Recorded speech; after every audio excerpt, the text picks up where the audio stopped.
Welcome to Big Blend Radio, where we celebrate variety and how it adds spice to quality of life.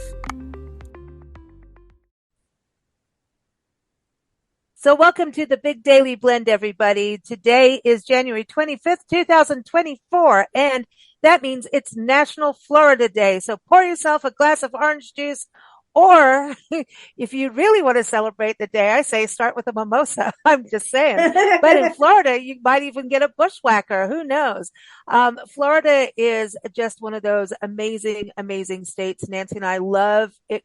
We lived in Florida when we first got back to this country from South Africa, and we love it because Florida has alligators, it has birds, it's got the ocean, it's got lagoons, and you can kayak, and we've got people on the show joining me today who know all about that. But Florida, the name is Spanish for Land of Flowers, and it truly is. The state's nickname is Sunshine State, and it was admitted to the Union as the 27th U.S. state on March 3rd, 1845. So you know what we're doing on March 3rd, right? We're going to revisit Florida again. We're going to have to, because we never stop, producing content about Florida. Neither do our experts and guests here on Big Blend Radio. So today I had to call in our good friends here. We've got Dr. Diane Dobry. She is the publisher of GettingHungary.com and HungarianAquarian.com. And she's a travel writer, food, wine travel writer, and a memoirist and a podcaster. And usually on the show, she's talking about Hungary in some way. But today we're talking about Florida with her because she lives in Central Florida. So welcome back, Diane. How are you? Good. How are you doing? I'm doing good. I am wishing we were in some sunshine right now. But yeah, you're welcome to come and visit. Oh, we're going to be visiting soon. I'm serious. But there's a beauty of snow. There really is. But I do understand the term snowbirds right now. And I've done this every time we do the Midwest in the winter, and I love the Midwest. So I'm not knocking it, but I do understand snowbirds, sunseekers, those terms. And, Diane, have you lived in Florida for a long time? Because aren't you in Orlando area? I'm in Orlando now. I've lived here for 6 years, but I originally came down because my parents were living here. I was working in New York and in Europe, and needed a place to transition between jobs. So I came down to check on my parents when they were in their 80s, and they decided to move back north for some reason. And so I said, okay, going back to Hungary. And then I got a job offer in Orlando. So I came back, and I've been here through COVID and pre-COVID. And I was surprised when we were talking about Florida, what I could talk about. I was like, wow, I know a lot more about Florida than I thought I did. Well, you wrote for a paper, right, in Citrus County? Citrus County. I wrote for the Chronicle, and I also did some writing for their Visitors Bureau and their Chamber of Commerce in Citrus County. So I wrote about the businesses, and then the paper said in the summertime I should write about day trips that people could take. So I wrote a little bit outside of Citrus County where they could go, like the Kanapaha Botanical Gardens or Rainbow Springs for swimming, or that was a really nice years before the theme parks. That was an attraction for people with animals and waterfalls, and it was very pretty, but when it was around. But before we bring Katie on, I want to when you talk about Citrus County, can you give everyone an idea where Citrus County is for folks who have not been to Florida yet? Citrus County is on the Gulf Coast. It's north of Tampa, and it is south of I'm trying to think what's north of that. There is when I was doing a story on bed and breakfasts, I had to go out of Citrus County at the time to a place called Inglis or Yankeetown, and there's a nice bed and breakfast there. But that's like, oh, I've been through there. Now, so is that near Tallahassee? Or no? Not even that far north. It's near Dunellen, if you know Dunellen. I'm trying to think what else. there, Levy County. So Okay. Okay. So on the Gulf Coast side, but you're kind of going into the center too, right? So, yeah, like you wouldn't call it the Nature Coast. You would call it the oh, what did they call Tallahassee. Yeah. So you're in that little it's pocket south there. And of that. It's like where Weeki Wachee, if you back in the day, yeah, yeah. those Weeki Wachee is south of Yeah, the mermaids. Mississauga, and but where the manatees are, Oh, there's Crystal River and that area. I love less. that whole area. And Katie's piping in here. Katie Walls, Kathleen Walls, everyone. She is a travel writer as well. Both Diane and Katie have been on our shows over the years, especially through our shows with the International Food Wine Travel Writers Association, IFTWA. But we just keep wanting to talk to each other. So, here we are. But Katie, go to her website, katiewalls.com for her book. She's an author. And boy, has she written a bunch on Florida from, ghosts and haunted things, crime to, actually what you can experience on the wild coast areas, like all the wilderness areas, which we're going to talk about. She has a great series and it is Wild About Florida. She covers South Florida, Central Florida, and North Florida. And, you can go to Katie Walls, it's Katy, katiewalls.com, and also AmericanRoads.net for her articles. But welcome back, Katie. How are you? Hi, I'm glad to be here with you always. It's always fun. It is. It is. We all just keep talking and we always have new stuff to share, which is exciting. And I remember when you first came on the show, it was about Seminole County, I believe, the Right. first We time were you came talking. on. They call themselves Orlando North because they said when they go to conventions and say they're from Seminole County, everybody was thinking they were down near the Everglades, and rather than just north of Orlando. Wow. That's the area Okay. that has really boomed.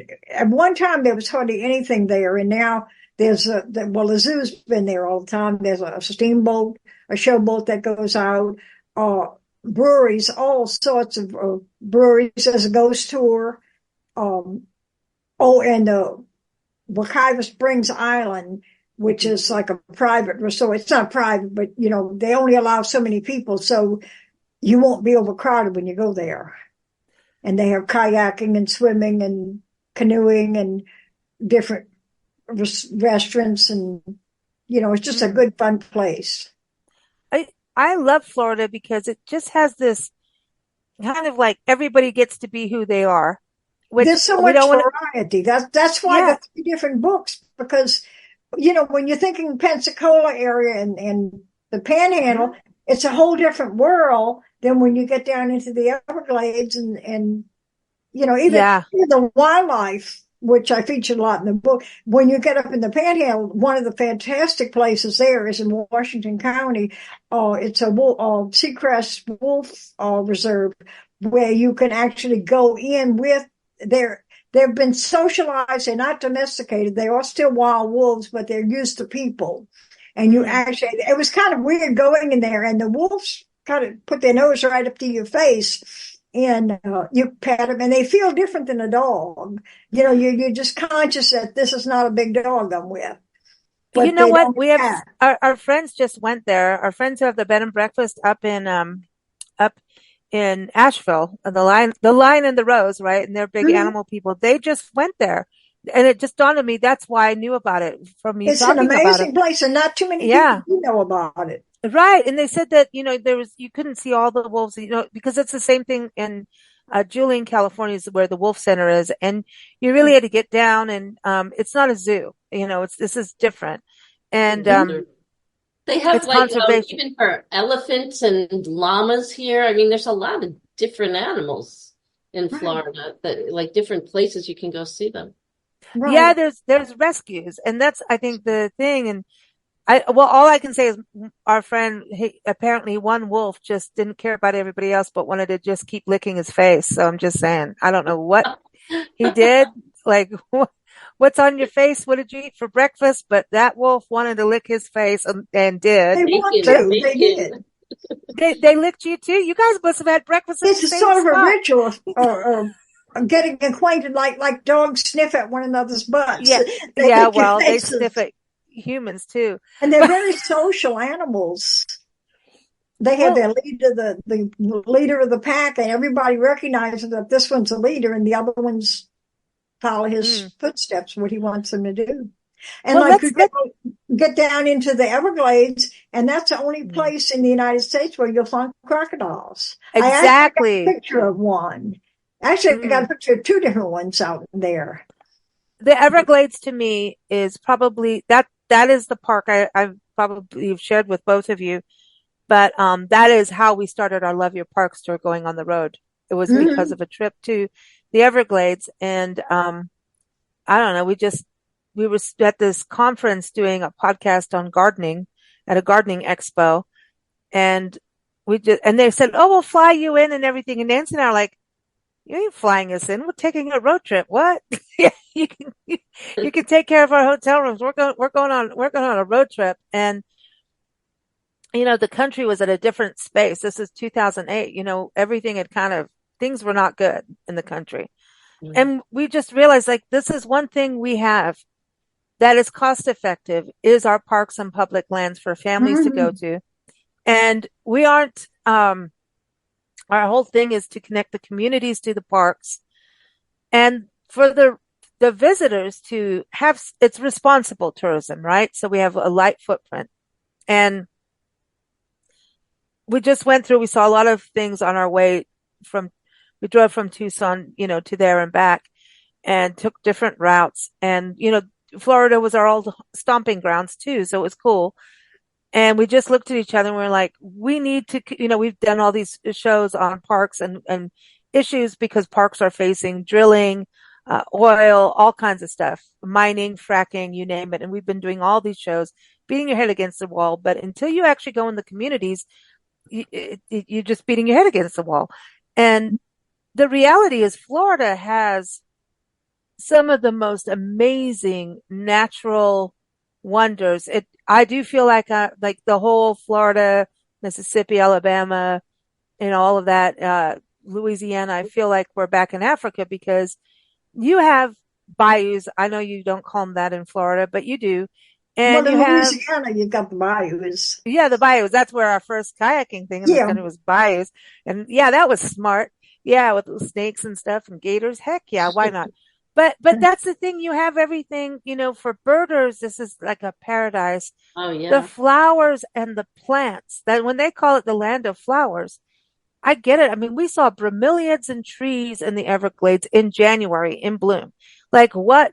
We saw wild orchids in the swampy Yes, areas amongst I got a picture of one of those ones. So it's so mm, beautiful. it's They're so amazing. rare. Yeah. Diane, for you, what is it about Florida other than warm temperatures, right? That kind of gets you like happy to live there because, uh, I think you're a very multicultural, like multiculturally open-minded person from all the conversations we've had. So I'm wondering if it's part that, part warm, Well, I part lived nature. in New York most of my life, and Yeah, that's, after I was on my own and I had to shovel snow, I thought I was going to drop dead in the driveway, and I was so happy. I'm just so happy in Florida that it'll be February, and I'm thinking, wait, what month is it? June, May? Because it feels like a nice, comfortable, warm, dry summer, and it's actually February. So what I also like is that there's, I used to say I like visiting Florida, but I would never live here. And when I got here and started living here, I thought, well, it's just going to be a dearth of cultural experiences. And it was Oh, totally not that at all. I mean, I usher at there's this Bach Festival Orchestra in Winter Park at Rollins College, and I'm an usher for those concerts, and I get to see them for free. I used to pay for the seats, and then I found out if you're an usher and you hand out the programs and help people to their seats, you can watch the show for free. So I do that from time to time. They have a February festival, and then they have, I also, when I wrote for Citrus County paper, I found out about all the strawberry festivals and the blueberry festivals, and um, oh, that's a then good point. wildlife for in Homosassa Springs has the wildlife preserve with the manatees and birds and Mm. hippos and stuff. So it's just, there's so much to see. And then where I live in Winter Park area there's colleges. There's like Rollins College, University of Central Florida, Full Sail, where I teach, public relations and journalism. And they have all kinds of activities there because they do filmmaking and video game design at that college. And, wow. Wow. I think you bring up something really important, what's the strawberries and the blueberries, because I remember a couple years back we went, so folks first listening, Nancy and I my mom and I travel full time across the country documenting parks and public lands. And since COVID, we started pet sitting, and it's not a money making thing. That's not what it's about at all. But what we do is we go to our parks and play in swamps, and then we go work and get all of our work done for the podcasts and the magazines by pet sitting. And we love it because we're animal people. And anyway, so we went to a sit in Tampa. It was one of our first pet sits. I got giddy excited. I went, fresh produce. I couldn't wait. I got all giddy about Florida and produce. And that was a thing because you pretty much have like a good agricultural scene in Florida. Yeah, farmers markets in every town practically. Almost year round, right? Pretty much. Yeah, year round. Where are you, Katie? Where are you located? I'm further north, and Diane, I'm just south of Jacksonville and just west of St. Augustine. And that's what's causing our Clay County to begin growing. We finally got a CBB of our own. And what's happening is that St. Augustine rents are through the roof. People can't afford it. And likewise, Jacksonville's focusing on tourism now. And incidentally, St. Augustine is going to get a carousel back again. Remember 5 years ago, they used to have one at the park. And now they're pretty sure they're going to get the new one back. And there's also a question that St. Augustine may get the African American History Museum. That's still up in the air as to who's going to get it, but I think St. Augustine's got a really good shot. But anyway, I'm sort of right in the L, and what's happening is the people that's working in the hotels and the tourism business in both of those counties are living in Clay County because they can't afford to live in Duval or St. John's. And we're beginning to grow because of that, which is good and bad. We're getting more traffic, which I don't like, but we're also getting more restaurants. We've got really nice Mexican restaurant opened up here a while back, and Hey, Jacksonville, listen, I know Jacksonville is big on sports because you got like some kind of. Oh my God, the Jaguars are everything. Yeah, that's a big deal. I'm not a sports person, but Jacksonville, don't let sports overpower. Jacksonville has more parks than any other city in Florida. Well, and they have some of the nicest rest areas on the highway, by the way. And this is the most beautiful. Important They've got thing. a couple of state parks. No, this is the most important thing about Jacksonville. The number one most important thing. Swear to God, this is it. Derek Trucks and Susan Tedeschi live there. Who does? Derek Trucks, the guitarist, and Susan Tedeschi, that is, singer blues, the Tedeschi, Susan and the Tedeschi Trucks band. Derek Trucks played with the Allman Brothers the Allman Brothers. Oh, yes. When I lived in the Panhandle, I played with one of the bass players. For the Allman Brothers. Anyway, and I didn't know who the Allman Brothers were. I was fresh out of Africa. I didn't know what I was doing, and I was young and dumb, but I learned. But he was after everybody. He was like a fill-in bass player. But anyway, yeah. So Derek Trucks to me is one of the top guitarists in the world, and Susan Tedeschi is one of the most amazing blues singers. She's like like the younger sister of Bonnie Raitt, and the two of them met and toured and eventually said, well, we love each other, get married, and then why don't we just create a big family band? So they have a big family band. They have one of the biggest bands, of singers, horn sections, you name it. And I want to go to their house. I've emailed them, like, can I come over? Because they have like a swamp in their backyard and stuff, and they're really cool recording studio. And I really love their band. And so, Katie, can you just go get me that opening, please, since you're not so far from them? You gotta go knock on their I gate. know one of the homes that they lived in is now a bed and breakfast, so you could probably Really? go stay there I want to go see them. I want to hang out with them in their in house. the van. Yeah, Oh, I wonder if maybe that's one of their homes as like, oh, I wonder if it's the one that I was looking at with it's so hippy dippy cool, you know? It's like it's bohemian, not hippie, like, worldly, cool, like, global, global vibes, you hmm know? Oh, okay. See, Florida has a lot of music. Now, I know we're supposed to only talk about wild things, but let's talk music because that's wild. Katie, what that's about the wild too. music scene? I know a lot of great bands and musicians from Florida. Dave Kersner's been on our show a gazillion times, and the Cravens, the Liviseys. Oh my God, I just that's off the top of my head. Well, I've been There's a all into the history, but not so much the modern ones. But one of the interesting things, the Leonard Skinner band, actually Clay uh-huh. County is where they started off, and where their studio was. Hill House it's now a gated subdivision, and the studio is long gone. But the one of his favorite restaurants, Ronnie Van Zant's favorite restaurant, is Whitey's Fish Camp, and it's just a nice little average kind of Hmm. fish camp place. You can go get great seafood. It's, you know, Oh, but that and was and this the big hangout. Bang the Band. Bang the Band was arguably the very first heavy metal band in the world, right after Ozzy Osbourne. And they met Ozzy Osbourne, and they got started out of Daytona Beach. They're from Pennsylvania, Mm-hmm. and they came down to Daytona, and they got stoned and ended up taking over someone's spot at a big festival and just walked on stage and took it, and got Well, got Daytona gets wild during Bike Week for sure.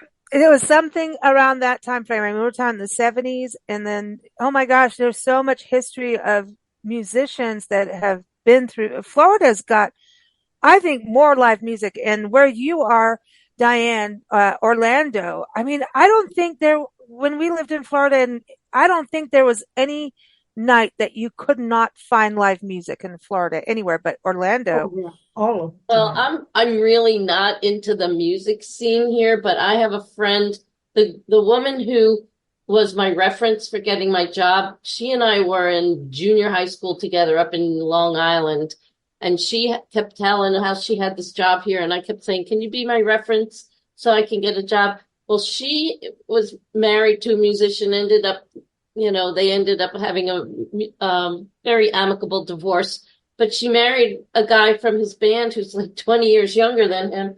And she just knows every band from in Orlando, and she'll name them all. And I'm like, I have no idea who these bands are, but she's big into it. So it must be Is pretty it, busy I here. think there's, so much about, like I was saying, it's such a diverse collection of people. It's biodiverse in nature, diverse in history, right? Because of the people.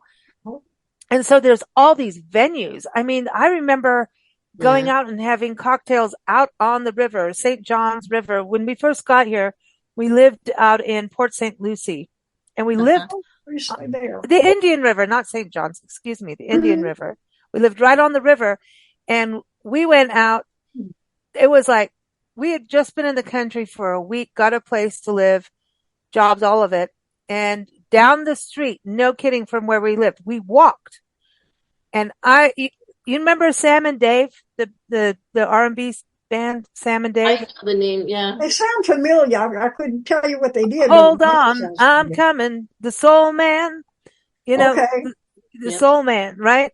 So much. Yeah. So one of them were perform. The one is passed on, and I hate to, I'm messing it up who it was, but one of them was performing, and I'm just looking it up right now to make sure it was him. It was Sam Moore, and he got mad because people were talking or something, and he got mad at everybody, and then there was a bar brawl, and that was my introduction to America. And I can, and but what was amazing is you were right on the river. there's all these, you don't have to see like the big bands like Derek Trucks and everything, but the Right. live music scene, you can go have a cocktail or, happy hour or dinner and see a live band almost anywhere, I think, in Florida. There's a It's lot of just, music here, yeah. And we um, had Jimmy Buffett. I mean, he just passed away, and oh, he was that's pure Florida music. the Keys. Now, have either of you been down to the Keys? Oh, I've yes. never been down to the Keys. Oh, well, You need Katie, to go, fill us go to in. the Schooner Wharf Ball when you go down there and get them to tell you the story behind it. Oh, is it a ghost story? No, no, no. It's for once, it's not. The people, it's a couple of Swiss or Swedish, I forget where they're from. But anyway, they were just working in regular wine. She was a bartender. And somehow or another, somebody for a tip gave her a dog. And when they opened their first little bar, Schooner Wharf bar, uh, the bar was a piece of door or wood across a couple of filing cabinets. And the top drawer of liquor was in the top drawer of the filing cabinet. And the bar now it lets dogs. So if you go there with your dog, you can bring your dog right into the bar. And there's a Jimmy Buffett style kind of band playing out in the courtyard all the time. And they serve up cheeseburgers. Cheeseburgers in paradise. They Yeah, serve but just about anything. well, I And they think, serve your dog a bowl of water along with your drink too. I love that. And they have Ernest Hemingway's place, Oh yeah, with he all the has the cats. cats, the six-toed cats. Yeah. That's Well, neat. And you might see them any place. I mean, they just roam free around there. the Dry Tortugas National Park, and for listeners, we will have links to podcasts that we've done on Florida for, I don't know how big a playlist can get, but part of it is artist interviews that we've done with artists in residence in Dry Tortugas National Park and the National Parks Arts Foundation. And listen, both of you are writers, so you need you should apply. I'm just saying. For It's what? for artists, writers, poets, musicians, anybody in the arts, right? Hmm. You apply and and you have to go through the jury. It's one of those kind of deals, and if you don't get it the first time, you try again. But they have this, and I'm not saying do this one particularly, but because you have to have two people with you to do it. So maybe if you have two people, then go for it. And you are and their residencies are 1 month long. Is that the And so, island like, that's off the Panhandle? There's an island that you live on. no, it's not off the panel. It's Dry Tortugas National Park. So in the Keys, and it's Loggerhead Key, and none of the park visitors can get there. You have to you actually have to go through hurricane training and all of that through FEMA. Wow. And you are off key. You bring your groceries in for a month. Like, I don't know. They're going to have a whole boat for our wine. So I don't know how we would do it. It sounds interesting. Yeah, but you live That in the Pontoon Island, you can camp on the island there, and you have to get out by boat. Well, this one, you have all the boating things. This one is just like the researcher unit, and it's where they do all the sea turtles. So you stay in the researchers' cabins. It's off grid, so everything's solar. No social media, no cell phone, none of that stuff. No right? Wi-Fi. Oh my gosh. Oh my! That's like a marathon, isn't it? Dry Tortugas. It's going to be a little bit off of that. Yeah, I'm going to say wherever Dry Tortugas National Park is.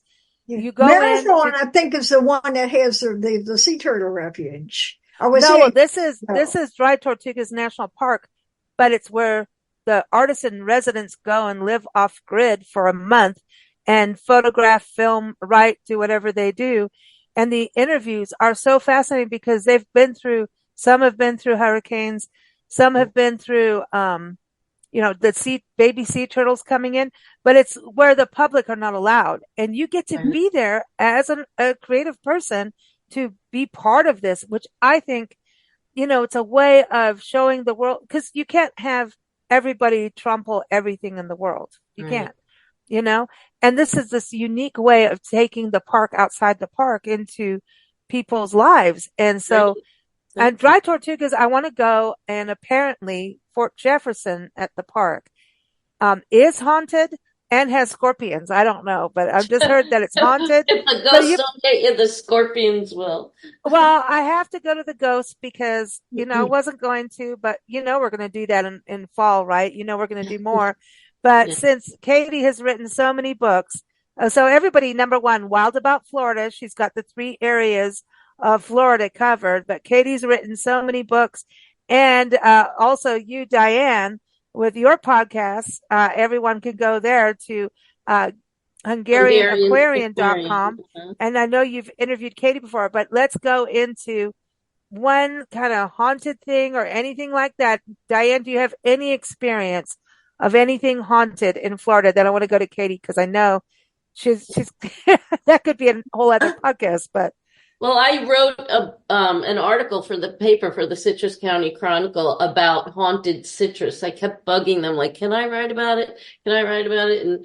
And I got people to tell me stories because a lot of them were like, well, I don't know. I don't believe it, but this is what happened. And, I also belonged to a New Age group where a lot of people were mediums and psychics and that kind of thing. So they had stories of ghostly places. There's I'm trying to remember the restaurant. It's in Inverness.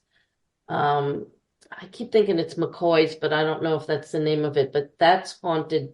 They believe. I mean, even the cashiers were like, we've been here alone, and different things. The tables were all set, and they come back in the morning, and the tables are all messed up, and things on the floor, and then there was one where there was a little boy who drowned near the place, and that was in Homosassa, and they see a little boy in that area. Ooh. Ooh. And there's a store right in Crystal River where I guess there was they sell different kinds of household things and just gift type things. And this woman was she was a customer there, but she died, and so they were selling some of her stuff in the store, and somebody was in the back room looking at kitchen stuff, and they're like, oh, there's this older woman in the back who I think the woman came up to the desk and said, did you know you have a ghost here? There's a woman in the back who's kind of transparent looking at the kitchen stuff. And it was this woman who had been their customer looking at her kitchen stuff in the store. And yeah. Whoa. So those kinds of things. I haven't experienced a ghost in Florida myself, but only in New York and Hungary and I don't know, other places. Well, Katie, what about you? St. Augustine, just about every place in St. Augustine, and the closest I came to experiencing anything there, this is many years back, probably about 40 years maybe ago. The mission church on, in St. Augustine, for some reason the floor seemed to erupt up, not like a sinkhole, but coming up rather than down. And the church just shut it down and closed it off and kind of passed it off as, some sort of an engineering thing. But at the time I was working real estate property management with Watson, and another realtor had a piece of property where he'd had the same sort of thing happen. And I went out to the church, and of course, if you've been out to Mission de Nombre, the doors are glass. And I put the camera right up against there, and I snapped a whole bunch of pictures. And I got a whole bunch of orbs, and they couldn't have been dust motes because they would, not in relation to one another. They were moving around. I mean, if you've got dust motes, they'll all be the same relationship to one another. So this was definitely something there. Oh, that's wild. But but every place, St. Augustine is just filled with ghost stories. What about the lighthouses? Casadega, the medium town where there's... Casadega. Yes. I have been to Casadega a couple of times. The hotel, the one time when I was working on the ghost book and I went there, and the lady that I was talking to was a medium. Carol, and I don't remember her last name, but she was telling me all kinds of stories of things that would happen. There was a little girl, there was a nun, and there were two little girls not related to one another. And apparently the nun, who was not related, all passed away at different times, but it was sort of like the nun was kind of mothering these two little girls. They'd be seen together a lot. Ooh. And there was one really interesting story she told about, this couple came there with a little boy, and the little boy was seeing, and I don't remember if the child he was seeing was a little boy or a little girl, but apparently the spirit followed the little boy home, and he was singing after he got home. It was kind of a strange story. Well, Wow. the lighthouse in St. Augustine is haunted. I know Yes, that's children. One of the things, again, talking about something that happened, actually people could document, one of the clerks in the lighthouse store, the little gift shop, she said she was the one who closed up that night, and they had put out all these little toys, and they had all set them up in a nice display. She was the one who opened the next morning, and no one else could have been in there. When she opened, all of the toys were moved around. And three of the ghosts that are there were two little white girls and a little black girl who were drowned when they were building, I think, the second lighthouse, because this is about the third lighthouse there, because the ocean was coming in closer and they had to move it and build it. And they think it might have been the three little girls. And then people going up in the tour have smelled cigar smoke a lot too, when no one was smoking in there. There's something about lighthouses, and Florida they have an energy to them. Yeah. They're kind of creepy. Yeah, they are. But Florida has this mystical, it's like the South, like Southern fiction, I'm in. And oh my gosh, speaking of Southern fiction, I'm going to have to look up this one book. It's actually one of my favorite books I've ever read. But it gets into what it was like. You've got to think about what it was like living there, and then the homesteaders in Florida. Now, I always look at that. Like I look at where we're at right now in Joseph, Oregon, and driving through some parts of Oregon going, how the heck did people settle this in this weather? How did they do this? Well, in Florida, you had swamps, and you had, there's that Spanish moss, which is romantic, magical, mystical. And then you go, it's giving me the creepies. You know what I mean? And don't touch it, because you'll get the chiggers, right? Don't touch don't chiggers and ticks. Yeah, don't touch the Spanish moss, right?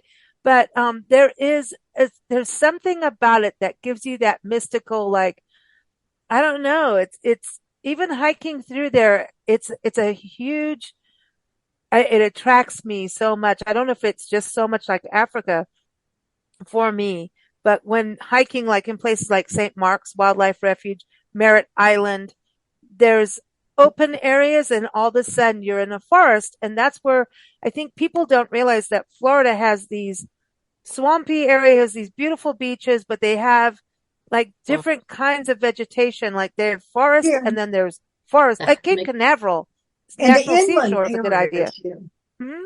The thing that always amazes me about Cape Canaveral, the Merritt Island Wildlife, you win there, there's one road that you can look down and see into the space. I mean, the most primitive kind of life there is in Florida, and yet you can look at the most technologically advanced place in Florida right down that road. But the strangest feeling is if you're in camping in Big Cypress Swamp, and you go out at night and you ride down Loop Road. And during the day, the alligators are all just lying there real still, not moving. But when you go in there at night, there's no lights. Loop Road is 20-something miles of nothing but swamp. And you stop your car, and you take your flashlight, and you shine it anywhere, because you got water on all sides of you. There's nothing but red-eyed alligators. You see these red eyes moving all around the water just really fast. They're out there hunting. And they make... Go ahead. I have a friend who does adventure eco tours, and she does them. She says they're at night. They have those blue phosphorescent things. So you go out in a boat, or I don't know if it's a canoe or a kayak, and you see the phosphorescent lights coming from the water. But there was also another tour I was thinking of too. Where was that? Where is that, Diane? Where is that? Where is that, Diane? What area? BK, I'm just trying to see. I think she's on the East Coast, BK Adventure Tours, and she used to be doing my job, and she left because she was doing so many tours. She does tours all in the Philippines and Indonesia area, but she Hmm. was started doing, and I don't know exactly where they are, but I do have it's info@bkadventure.com. Is Hmm. their email address. I should probably look that up and find out for you. Um, Oh, but that's really cool to be able to see the phosphorus things at night. That's something, you don't really see that often. I think you can see it in like New Zealand and places like that, but that's a very unique adventure. yeah, the I, but bioluminescence tour. well That would be done. fantastic. I'm glad somebody else can pronounce that. Well, but I think what I'm very curious about your books, Katie, looking at Wild About Florida. I mean, you've got 3 books that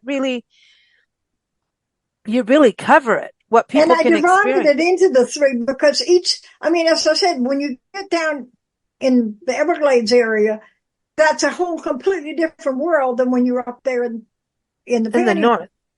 And Right. the wildlife is different. I mean, the beaches even are different. Yeah. And the birds are different. I Oh, mean, yes. even the food changes up, you get more bushwhackers in the Panhandle than you do in the Everglades. But then Mm-hmm. over there, you'll get something else. Um, I, Carabel used to be able to get bushwhackers. Not Carabel's bushwhackers. beautiful. I can't remember what you call them, but they're little. They're between a lobster and a shrimp. They're little, bigger than a shrimp, but smaller than a lobster. And there's not enough of them to be a commercial crop. But Carabel in the Panhandle area in I there. love um, Carabel. Yes, me too. But that's where some of the restaurants there will just buy them from the local fishermen, and you can get them in. They're really delicious. And like Yeah. Titusville, you've got rock shrimp, the Dixie Diner in Mm, Titusville. If you're ever going through there, stop at Dixie Diner, whatever you do, and they'll mm, serve you rock shrimp, which you don't see, mm. hardly anywhere else. Diane, what about you for food? Do you have any favorite places? Well, I do. I have a lot of places in Winter Park that I like, but I'm kind of partial to bakeries because when I first moved here, I'm like, where are all the bakeries? And Hmm. now I see like there's this one in Winter Park called the Glass Knife, and almost across Orlando Avenue from that, or Mills Avenue, where it may be Mills Avenue at that point, is Paris Baguette, which is everything is like puff pastry. So I'm really I enjoy that, but Mm. um yeah, I used to love the ahi tuna. All the restaurants served ahi tuna, and then I found out I'm allergic to tuna, so Oh, Uh-oh. I can't eat it anymore. But I'm just looking this up. It's the Indian River Lagoon for the bioluminescence tours. oh, wonderful, wonderful. So Wow. So that's kind of where wow, we weren't that far from it then. The Indian River is amazing. I remember sitting at night and watching huge stingrays come in, at night because we were so close to the beach. We were right at the river, the beach and the river confluence. And that was amazing to see those big critters. But before we go, ladies, I mean, we could talk all day about Florida, couldn't we? I know, oh We my Katie, could. you've written the Bible of Florida. Why don't you just write a Florida book? The You know, manatees and the dolphins, those uh, are all just such amazing creatures. yeah. I want to ask each of you, and this is a hard question because I can't answer it myself either. And I don't know why I'm asking this, but for this episode, because I know we're going to do another one in March. Mhm. Um, one word that describes your happiness about Florida. Mm. I guess I would say natural. Mm, So much of nature. mm. What I about like you? the weather. It's except for this year, it's been like the weather has been almost perfect, like all year round, except summer's too hot. But Oh, then it we had stayed. last week was terrible here. We hit down to 29. Well, but that's a it's not rarity, that. though. You know, it's a rarity, but I hope the citrus farmers got their heating I out, hope you know. I hope they keep that. Yeah, because they have good fruit. It's just Yeah. a nice outdoor experience. Mm. There's the bike path, a 46-mile bike path, hiking and bike path, and the Withlacoochee Trail and the Withlacoochee Forest. There's horseback riding. There's all kinds of outdoor stuff to do. Beaches. I don't even get to the beach yet because I'm in Central Florida. But Yeah. I'm just between going to that and say, golf, I'm just going to use the word diversity because that means nature, people, history, Yep. everything. I think I'll That's use a the good word one too. diversity. Yeah. And That's a really good one. diverse experiences in the Sunshine State. It is beautiful. And I thank you both for joining us on the special National Florida Day celebration because Florida rocks. And, this is not just celebrate Florida today. This is something that, please enjoy this at, any time of year. Enjoy Florida any time of year. Have fun in Florida. And, everyone keep up with Katie. Go to katiewalls.com. All the links are in the show notes, but just giving it out anyway. So it's Katy, katiewalls.com. For her books, you'll see all the haunted ones and the wild ones. She's wild. And also go to AmericanRoads.net for her travel writing. You can keep up with Diane, Dr. Diane Dobry. Go to gettinghungary.com and also HungarianAquarian.com. and I have one more Discovery Days, DAZE is .com is where I write about Florida and other places outside that's of right. Florida. Discovery Days. That's right. Discovery, DAZE.com. Right. All right. Very cool. Very cool. That's a good one for everyone to follow. And of course, keep up with us at bigblendradio.com. We thank you all for joining us. Thank you, ladies. Thank you, listeners. Thank you. Enjoyed it. Thank you. I've always enjoyed it. It's always fun and good people to talk to. Thank you for listening to Big Blend Radio. Keep up with our shows at bigblendradio.com.